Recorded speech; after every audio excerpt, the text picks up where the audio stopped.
Bonjour à tous, aujourd'hui on va parler de la qualité de notre sommeil comme indicateur de récupération. Eh bien, il existe des preuves irréfutables selon lesquelles nous pouvons utiliser la qualité de notre sommeil pour déterminer si nous récupérons correctement de nos entraînements. Et il est essentiel de comprendre les signaux que t'envoie ton corps pour in fine ajuster ton alimentation et ou ton entraînement et éviter d'aller vers le surentraînement. Il existe de nombreux mécanismes de biofeedback qui vont permettre de savoir si ton alimentation, eh bien, elle est adaptée à ton volume d'entraînement. Et la qualité de ton sommeil est un premier retour pour savoir si tu commences à tirer tout simplement sur la corde.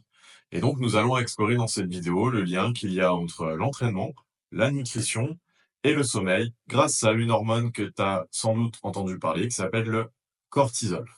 Alors, par contre, tout de suite, petit disclaimer, cette vidéo est uniquement à but informatif, et ne remplace en rien un avis médical. Donc, qu'est-ce que le cortisol? Le cortisol, eh bien, c'est une hormone produite par les glandes surrénales, des glandes qui sont juste au-dessus de nos reins, je ne sais pas si vous voyez, et qui sont fortement impliquées dans la réponse au stress. Le cortisol, ça aide à réguler ton métabolisme, ta glycémie, ta tension artérielle, ton système immunitaire et ton cycle sommeil-éveil.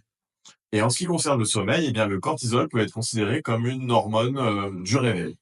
Dans des situations où tout va bien dans ta vie, eh bien, le cortisol est produit selon un rythme circadien, c'est-à-dire qu'il est haut, notamment tôt le matin, pour t'aider à te réveiller, puis la concentration de cortisol diminue lentement tout au long de la journée, en atteignant un point bas au moment où tu devrais aller au dodo pour laisser place à une autre hormone qui s'appelle la mélatonine, qui est l'hormone du sommeil. Deuxièmement, le cortisol est également produit en réponse à un stress aigu. Par exemple, si tu étais attaqué par un ours, je prends un exemple extrême, c'est juste pour que vous puissiez vous représenter dans quel état on peut être, eh bien ton cerveau signalerait à tes glandes surrénales de produire la réponse fuite ou combat, avec d'abord une réponse d'adrénaline, mais il va produire également une quantité importante de cortisol.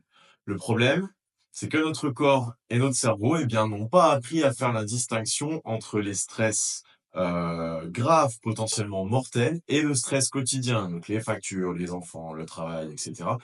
Et les entraînements de très haute intensité.